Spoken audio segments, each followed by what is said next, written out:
Hello and welcome. I'm Asuma Katauka and you are watching NewsX World. Let's take a look at some of the top stories.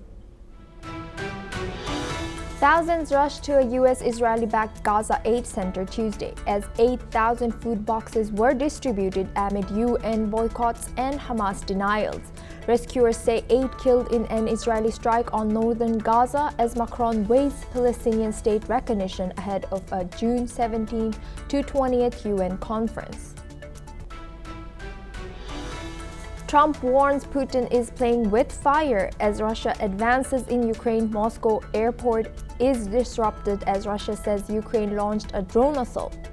While Russia is pushing to create a buffer zone in northern Ukraine, Turkish foreign minister is to visit Kyiv this week amid escalating tensions. French President Macron is set to meet Indonesian President Prabowo in Jakarta today to discuss strengthening defense ties, including fighter jets and submarines. This follows Macron's $10 billion deal in Vietnam and includes French mining group Eramet's plans to expand in Indonesia's nickel sector. The Trump administration is taking steps to cancel around $100 million in federal contracts with Harvard University, as stated in a letter from the General Services Administration this morning. The move follows disputes over visa rules and social media checks with a court hearing this Thursday. Trump says Golden Dome missile defense system would cost Canada $61 billion. Claims it would be free if Canada were to join the US in the project. The comments were made in a Truth Social post on Tuesday highlighting Trump's ongoing push for Canadian participation. King Charles III and Queen Camilla are in Canada. They have entered the Canadian Senate and laid a wreath to honor fallen soldiers. King Charles praised Canada as strong and free, emphasizing national self-determination amid tensions with the United States, while facing both cheers and protests during his visit. Former assistant Capricorn Clark has testified that Sean Diddy Combs ordered her to get dressed. "We're going to kill," rival Kid Cudi, alleging he kidnapped her and waved a gun during the confrontation with Cassie Ventura. She also claimed Combs threatened her, while court heard that Cassie followed Diddy's orders and Combs told 50 Cent's manager, "I like guns." SpaceX launched its Starship rocket from Texas on Thursday in its 9th test flight, but an onboard leak caused uncontrollable spinning and early re-entry, forcing the cancellation of a mock satellite deployment.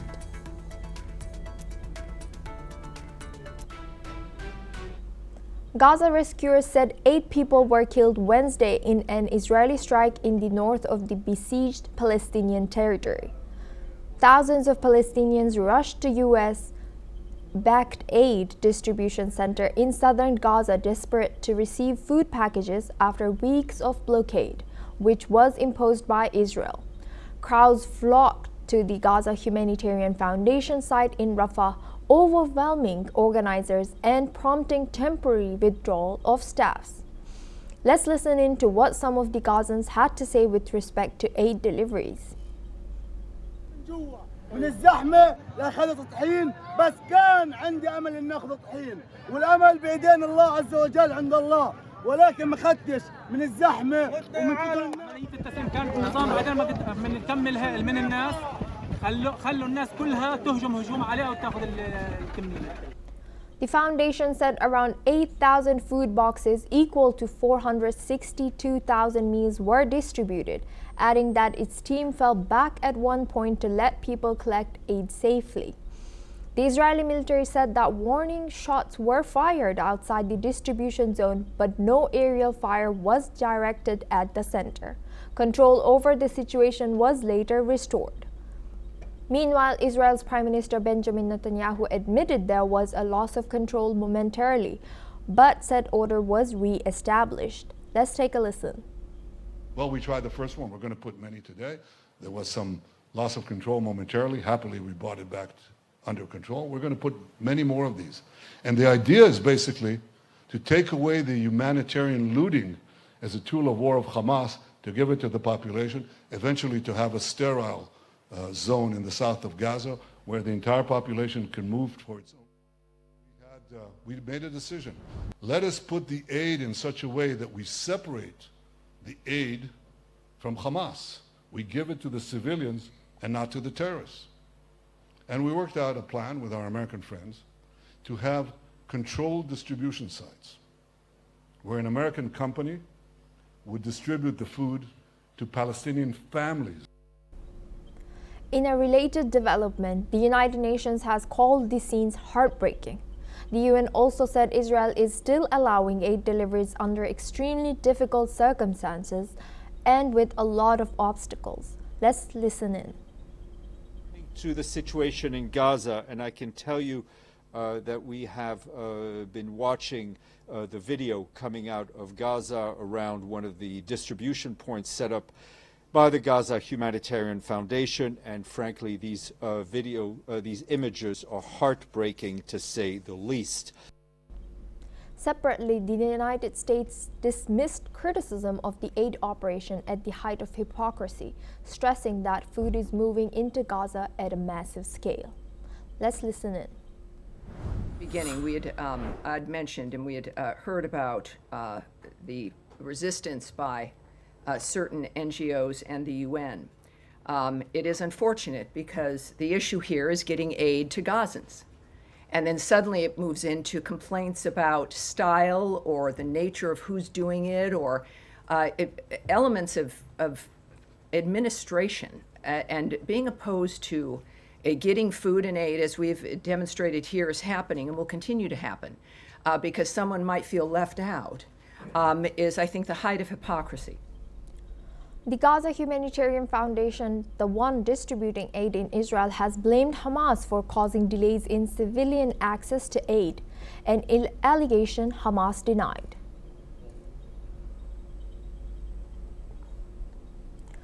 Lebanon's health ministry confirmed that an Israeli airstrike killed one man in the southern town of Yatir, located in the Bin Jubail district. The strike targeted a motorcycle and marks the latest escalation despite a ceasefire agreement between Israel and Iran-backed Hezbollah. The Israeli military has not commented on the incident, which follows this claim of killing Hezbollah member in Majdal Zun, despite the truce in place since November to end over a year of hostilities and 2 months of intense conflict. Israel continues to carry out strikes in southern Lebanon. The ceasefire terms allow only UN peacekeepers and Lebanese forces in the area, yet Israel has maintained a presence in 5 strategic zones. Lebanon is urging international interventions to stop Israeli attacks and ensure full withdrawal. Now we stay in Middle East. In a major diplomatic shift in the West Asia, Israel and Syria have reportedly held direct face-to-face talks in recent weeks. According to sources, the meetings were aimed at easing tensions and avoiding open conflict along the volatile border region, especially near the Golan Heights. The talks mark a significant turning point coming after the fall of Bashar al-Assad's regime and the rise of new leadership in Damascus. While both sides have officially denied or downplayed their involvement, multiple sources say high-level security officials took a part. The United States is said to be encouraging this dialogue as part of a broader realignment of its Syria policy, though no formal agreements have been announced. The discussions are reportedly focused on joint security arrangements, deconfliction, and establishing fragile calm, especially in flashpoint areas. Now we move on to Russia and Ukraine. Ukraine's Air Force reports Russia launched 88 drones and 5 ballistic missiles in a massive overnight attack on Ukraine. Meanwhile, Russian air defenses intercepted over 296 Ukrainian drones overnight across multiple regions, including 27 targeting Moscow. Officials confirmed today The Defense Ministry reported 112 drones downed with 59 intercepted in the Bryansk region, where minor property damage was reported but no casualties. 11 drones were shot down in Smolensk near Poland. The attacks mirror recent Ukrainian drone waves, as well as Russia's own massive assaults on Ukraine. President Zelensky said over 900 Russian missiles and drones struck Ukraine in 3 days, killing 13 civilians, including 3 children in Zhytomyr, west of Kyiv. Meanwhile, U.S. President Donald Trump issued a stark warning to Russian President Vladimir Putin, declaring he's playing with fire as the U.S. considers fresh sanctions over the ongoing war in Ukraine. Trump's sharp remarks come after a deadly Russian drone strike killed at least 13 Ukrainians and amid stalled peace talks. Expressing frustration, Trump claimed Putin has gone absolutely crazy, a significant shift from his past praise of the Russian leader. Reports suggest that Trump may impose new sanctions as early as this week. The White House says Trump is keeping all options open. Russia continues to blame Ukraine for provoking conflict, claiming massive drone attacks by Kyiv. Meanwhile, Ukraine and U.S. lawmakers are urging tougher action. Top Republicans and Democrats alike are calling for stronger sanctions, including secondary measures on Russian oil buyers. Meanwhile, Turkey's Foreign Minister Hakan Fidan, currently in Moscow, will visit Kyiv this week, a Turkish official confirmed yesterday. The exact date remains undisclosed. Turkey maintains strong ties with both Russia and Ukraine and hosted their first direct peace talks earlier this month. While Russian Foreign Minister Lavrov, after meeting Turkey's Hakan Fidan, proposed continuing Russia-Ukraine peace talks in Istanbul, calling it a very good location. Let's listen in to what Russian Foreign Minister Sergei Lavrov has said. Второго раунда переговоров России и Украины, если вы спросите меня, я бы вновь обратился к нашим турецким друзьям. В Стамбуле очень хорошо. The Trump administration is putting a hold on new student and exchange visitor visa appointments as it prepares to expand social media checks for applicants. Secretary of State Marco Rubio says all U.S. missions abroad have been told to stop scheduling new visa interviews for foreign students while the department reviews its vetting procedures. He further stated that the review will result in new guidance requiring deeper scrutiny of applicants' online activities. The move aligns with Trump's broader immigration agenda, which includes tougher enforcement, deportations, and visa revocations. State Department spokesperson Tammy Bruce said the U.S. will use every tool to assess who's coming into the country, including the students. Several hundred protesters, including Harvard University students and professors, demonstrated in support of foreign students at the Harvard campus, while also protesting Trump administration's efforts to cut off funding to the university. Let us listen to what one of the professors at Harvard has said. And look, I know it may surprise you because he seems so obsessed with us, but Donald Trump doesn't actually care about Harvard. He wants to take Harvard down because universities stand for free ideas and for free speech.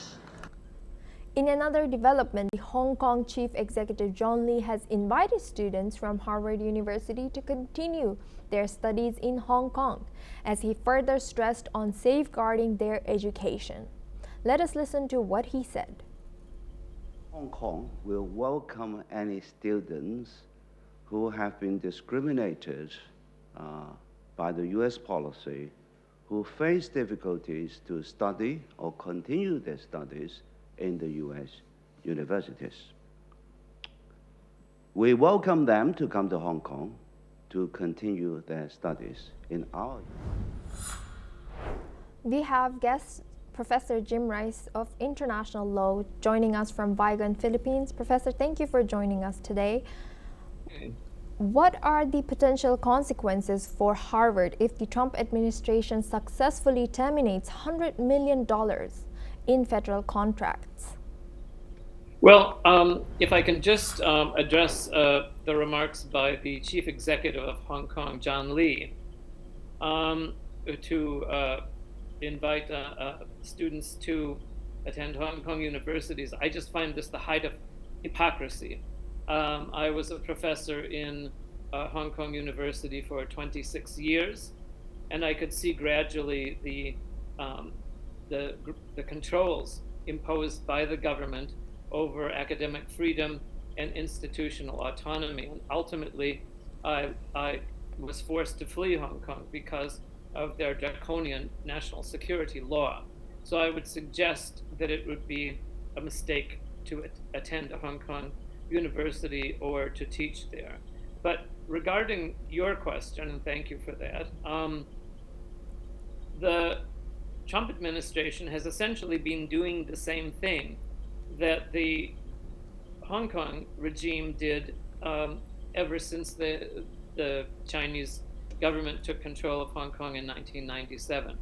And the Trump administration, since his inauguration, has been attempting to seize control of all aspects of the university, including student admissions, which we can see right now in terms of hiring of faculty, tenure, even to the degree of controlling the curriculum.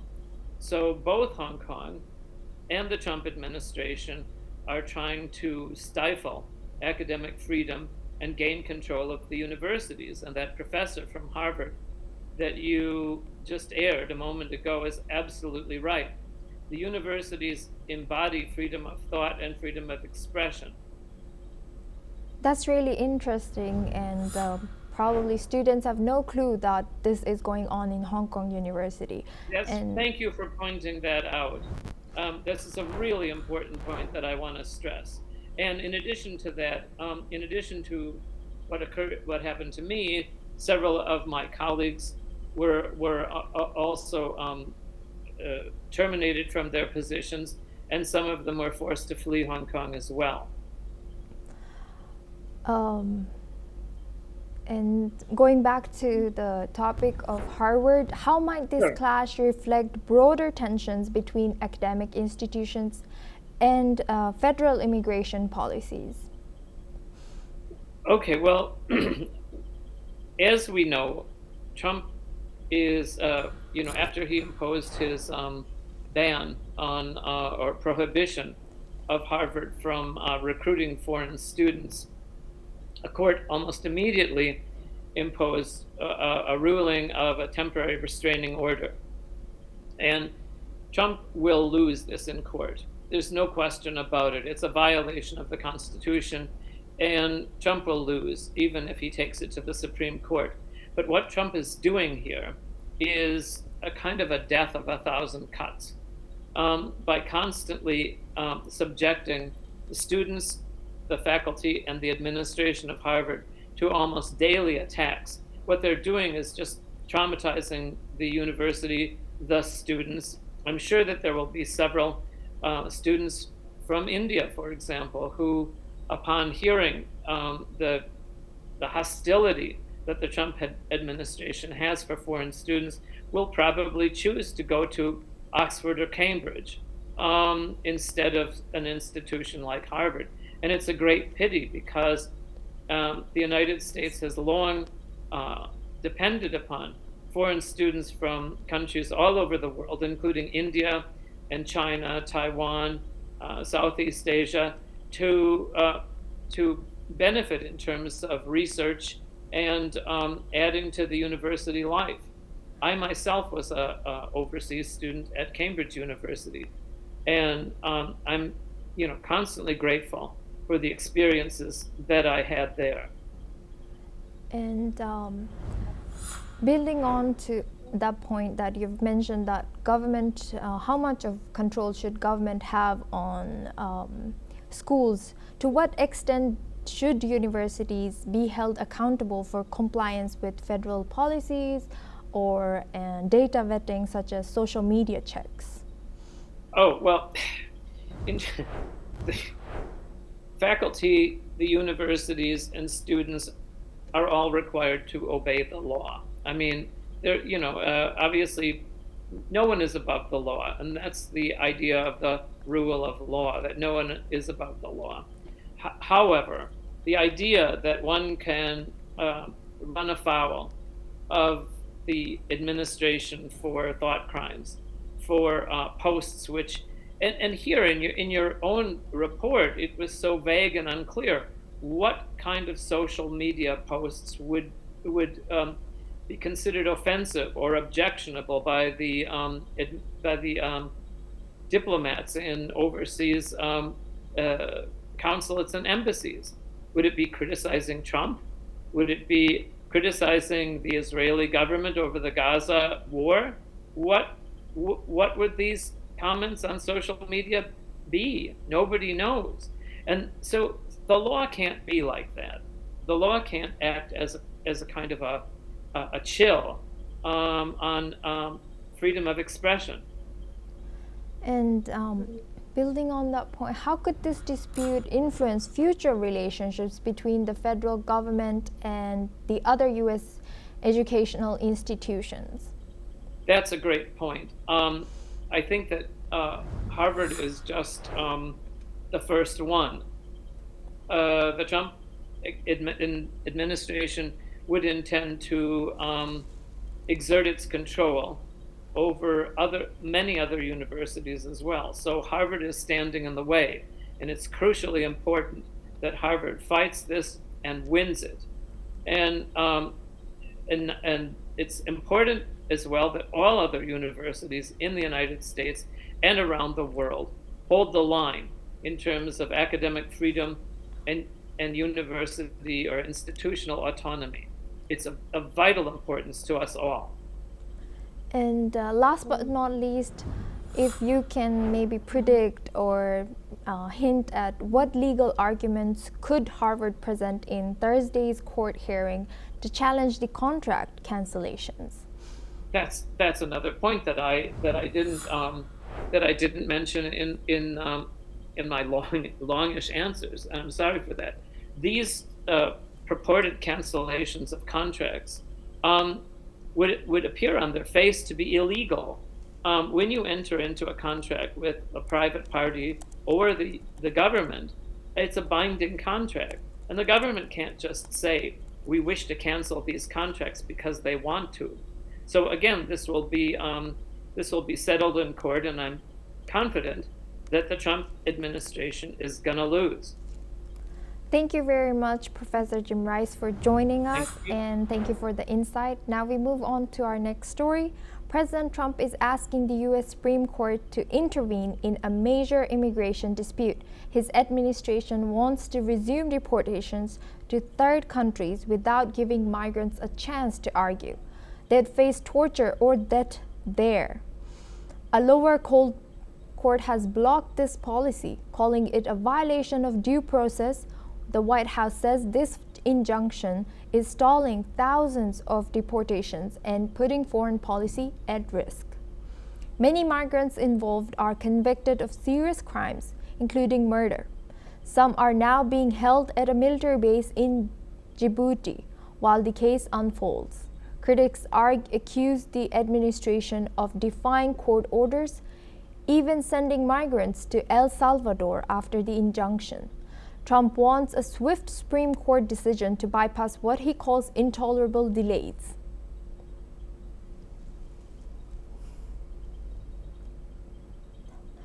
The United States' proposed Golden Dome missile defense system is drawing sharp criticism from Russia. Russian Foreign Ministry spokeswoman Maria Zakharova said Tuesday the $175 billion project undermines global strategic stability. She warned that creating a global missile shield challenges the balance of power by targeting threats from both Russia and China. The massive defense initiative was proposed by former U.S. President Donald Trump, who said the system would protect against missile attacks from adversaries. In a Truth Social post Tuesday, Trump claimed that Canada, which he says wants to join the project, would need to contribute $61 billion.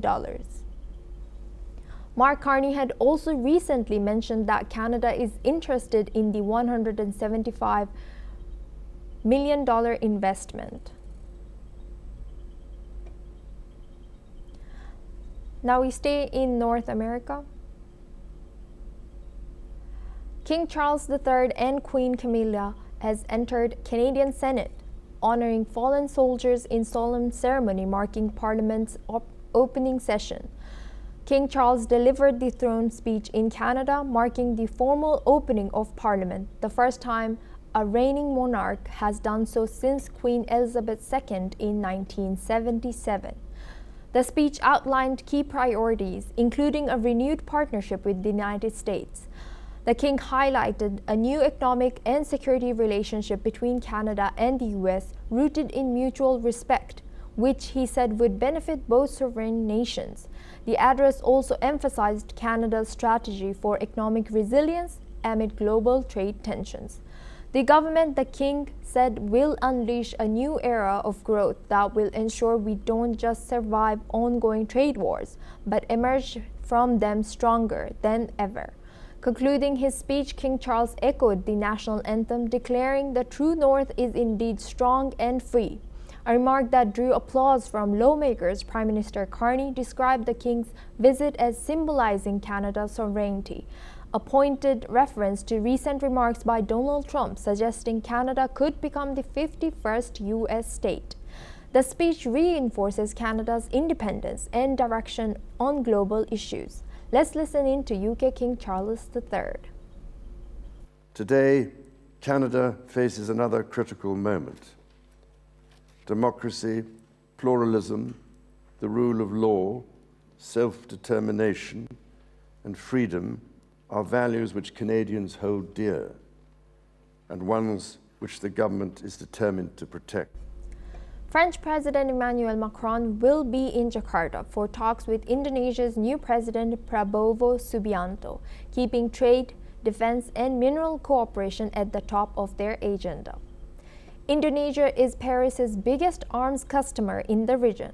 A key focus will be follow-up on the $8 billion Rafale fighter jet deal and submarine agreements signed under Prabowo's tenure as defense minister. 6 Rafales are expected to arrive in 2026. Macron is also pushing to secure more nickel output for French companies, with Eramet seeking mining permits at Weda Bay. The visit comes amid global trade uncertainty as Macron promotes France as a balancing power between the US and China. He'll next travel to Yogyakarta, then Singapore, to wrap up his Southeast Asia tour.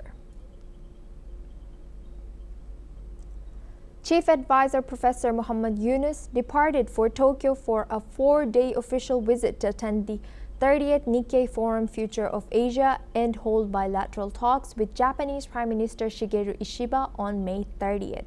Bangladesh is seeking $1 billion in soft loans from Japan, including $500 million in budgetary support and $250 million for railway development. 7 MOUs are expected to be signed with discussions on trade, investment, skilled manpower, infrastructure, and the Rohingya crisis. Professor Yunus will deliver a keynote speech at the forum and attend seminars hosted by JETRO and JICA. He will also meet high-ranking Japanese officials and business leaders. This visit marks his first to Japan as chief advisor and is seen as a significant step in strengthening the Japan-Bangladesh strategic partnership. An all-Indian party delegation has arrived in Athens, Greece, highlighting India's firm commitment to counter terrorism. Delegation traveled from Slovenia, where they engaged with senior officials and emphasized India's new normal for zero tolerance towards cross-border terrorism. Prior to Greece, the group visited Slovenia and Russia, conducting extensive discussions to update key stakeholders on Operation Sindoor. They will next head to Spain and Romania as part of their ongoing diplomatic outreach. Another all-party parliamentary delegation was warmly received by the Indian ambassador upon arrival in Panama. The delegation is in Panama to convey India's firm message of zero tolerance for terrorism. Panama strongly condemned the recent terrorist attack in Pahalgam, extending its deepest condolences to the victims, the injured, and their families.